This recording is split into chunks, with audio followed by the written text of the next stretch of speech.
Yo, kumusta? Ako nga pala si Tenten. At marahil di tayo lubusang magkakilala. Gayunpaman ay samahan mo ako. Kasama ang mga tuktukeros, ay sabay-sabay nating galugarin ang lalawigan ng Marinduque. Alamin ang mga kaganapan habang binabaybay namin ang mga landas sa lalawigang ito. Subukin ang kakayahan ng tuktuk, tahaki na mapaghamong daan patungo sa Luzon Datum, ang Geodetic Center ng Pilipinas. At higit sa lahat, ay saksihan ng magagandang tanawin at kilalanin ang mabubuting taong nakasalamuhan namin sa paglalakbay naming ito. Huli, ako nga pala si Tenten. At tara, samahan niyo ako sapagkat meron akong kwento.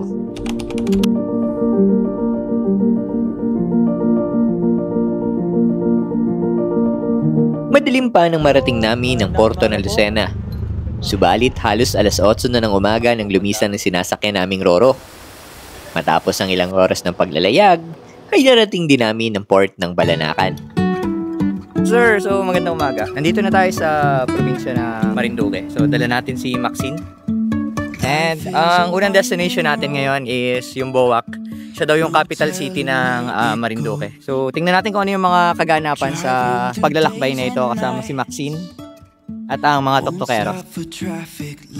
Change outfit tayo. Siyempre, custom tips. I really wanna know. Welcome to Marinduque. If I Actually, nagda-drive tapos bigla nating namoy yung fried chicken. Tatapatan man ito yung kinain natin sa even if I'm falling down, I will keep on searching for my highs. You can say I lost my mind, I will keep on holding my head high. Dito po kayo kumain sa kusina sa plaza. Even if the sky is falling down. Ito yung nirekomendang putahe dito ng mga lokal dito sa Boac. So, tikman natin. Kari-kari daw. Para siyang dinuguan. Jumping from cliffs so high. Pero no karne.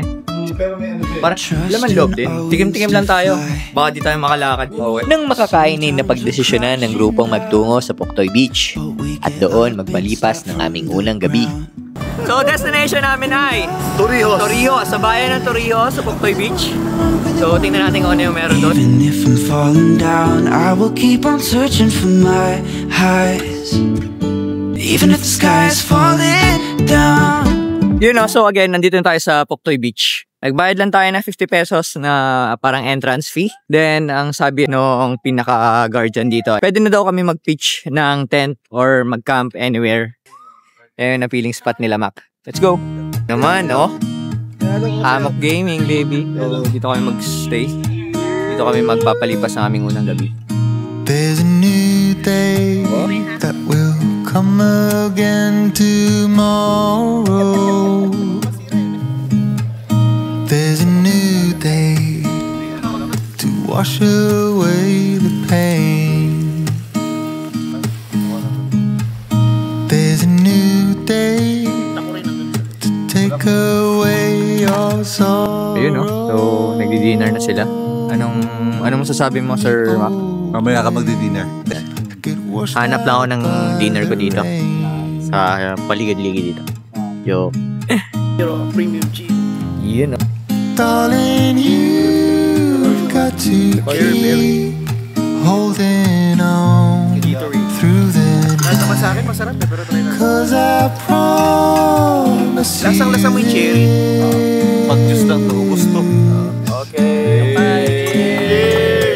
If you try to get some sleep, Fairness, mukhang ito yung pinakamasarap na timpla ng Mekos ni Arte. there's a new day to leave behind your troubles. There's a new day and it will set you free. You know? So, may pantalan dito. Kunting pantalan, pero mukhang hindi siya commissioned. Nag-picture lang saglit. Then, batsi na kami. Destination daw is Santa Cruz. Doon kami mga manananghalian. Habang binabaybay ang daan patungo sa Santa Cruz ay nadaanan namin ng isang buntal weaving shop. Ang paghahabi ng buntal ay isa sa mga pangunahing industriya sa lalawigan. Tapos may angfal na yung product po niya, saan po dinadala? Ito po ay pwede rin pong pang ibang bansa. Ang inagawa po talaga namin ay mga malalapat. Opo. Mga pang-export. Nice. May nadaanan tayo ditong weaving shop. Tingnan lang natin yung pamamaraan nila kung paano sila naghahabi. Gamit yung puno ng buntal na meron din dito sa kanilang bakuran. At kung bakit kami nagtungo sa Santa Cruz, ay para sinsaya ng Rehanos Bakery, nakilala sa produktong arorot cookies, o mas kilala bilang uraro. Ayo. Mikey Ram po. Sheesh! Ito yung famous na ano niya, delicacies. Taste test. Uraro. Bumara sa ano? Saka kay Kuya. Harap. Bumili naman yung mga kasama natin. Yun yung free taste kanina, 3/4 dito yung laman. Ganito magpa-play taste dito sa Rehanos. Oo naman, baka Rehanos yan, man. Makapamilya ay sininsayan din namin ng Kawakawa Falls na naturang nayon. Sa Kawakawa Falls, kasama pa rin siyempre ang mga toktokeros. Parang narinig ko yung sa vlog ko.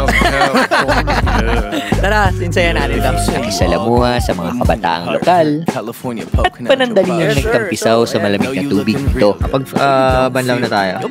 Fresh na ulit. And of course, one and only kasama pa rin si Sir Arthur ng Wild Tuk Adventure PH. Si Doc yung captain ng ship namin ngayon and hindi namin alam kung saan yung sunod na destination. Siya yung tanging nakakaalam. So, tingnan na lang natin kung saan niya tayo dadalhin.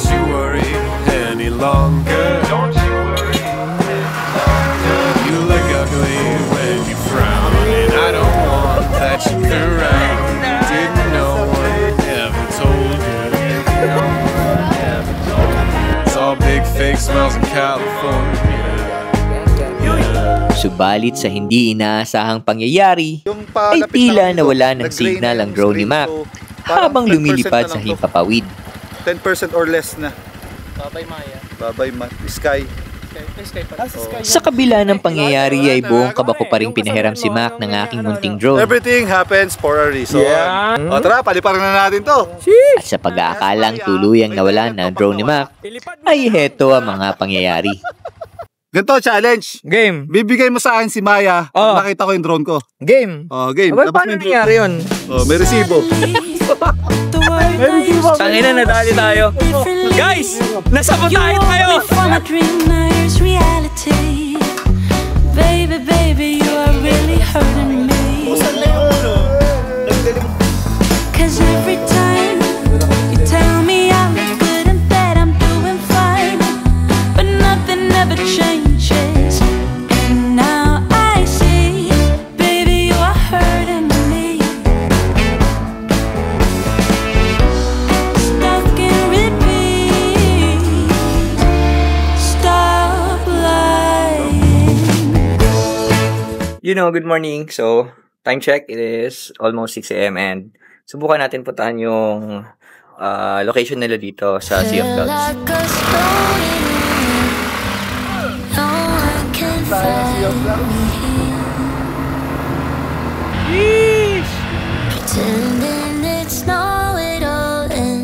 So may view deck dito.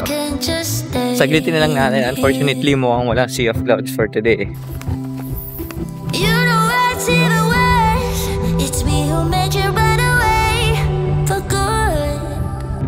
Sheesh! Okay din. Kahit walang Sea of Clouds, but still a very good place. Sila Max. Good.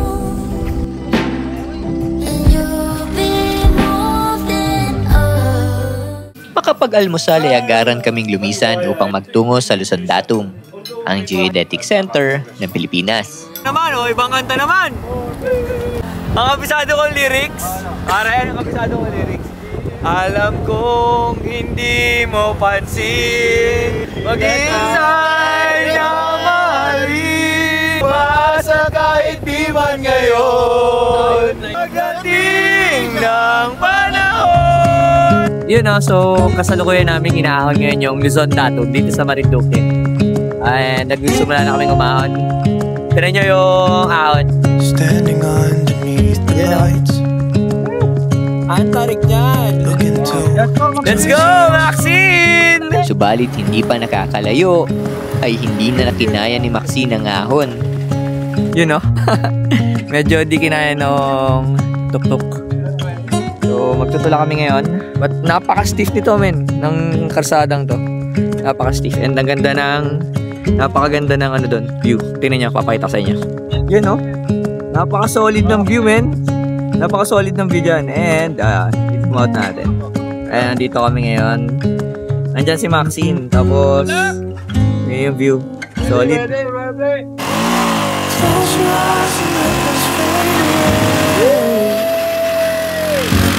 Tapos magtulak ni Arden at si Doc. Naglalakad kami ngayon. Ganyan lang talaga tayo. Birol-birol lang. Taga-birol. Sheesh! Ito na yung Luzon Datum. Ito na rin tayo. Ganyan na Yan. Luzon Datum. Quiet voices in the night. Ganyan. Tama yan. Time is running out of sight. Genetic landmark. Center of the Philippines. Ay, may ano po, station of the cross. Kailan pa po siya nagawa? 2010, sir. 2010 nagawa siya yun. dinevelop, pero 1911 pa siya na-discover. Ang Luzon Datum may isang bato na may butas na 1.5 centimeters at lalim na 6 centimeters. Ang markang ito ay nagsilbing pivotal reference point ng mga Amerikanong surveyors noong taong 1900s. Bukod sa marker ay makikita mo rin dito ang napakagandang tanawin mula sa summit ng bundok mataas. So yun palis na kami ngayon dito sa Luzon Datum. May sinasabi si Doc na last destination namin, last spot namin dito sa Marinduque. Tingnan natin kung saan tayo dadalhin ni Doc Gidi. Siya yung captain of the ship. So isa lang tayo. Mac, ano nga yung term mo? Ano tayo? Tayo ay isang buraot na pasahero. Yun. Sa kami mga buraot na pasahero. Doc, ayusin mo pagdadrive. Walang dyan. Nahihirapan na kami doon sa likod. Grabe naman. Parang hindi nagbabayad eh. Parang ba hindi nagbabayad? Kaya nga, kanina pa ako bayad ng bayad. Labas na ako ng labas ng pera. Ayusin mo yung serbisyo mo. Hindi yung porket narating mo yung datum, magmamatigas ka na. Dok, sumama lang ako para matulog. Ngayon, di ako makatulog. Doc, sumunod ka! Hindi ka nasunod eh! Sheesh! Hindi pwede ang matanda dito. Hindi dinadaan sa edad yan. Walang edad-edad dito. Sumunod ka. Ayusin mo pagdadrive mo. I'm done living life with the lights out, die with my own doubts.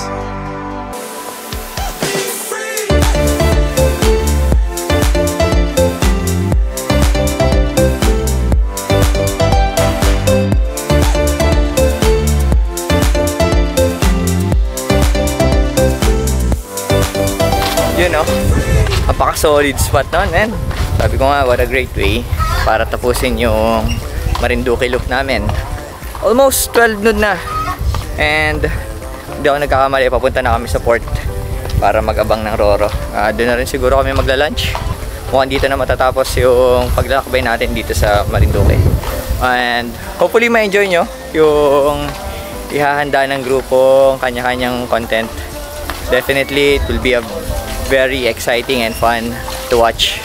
So yun lang, maraming salamat. Hanggang sa muli. Paalam. Ingat.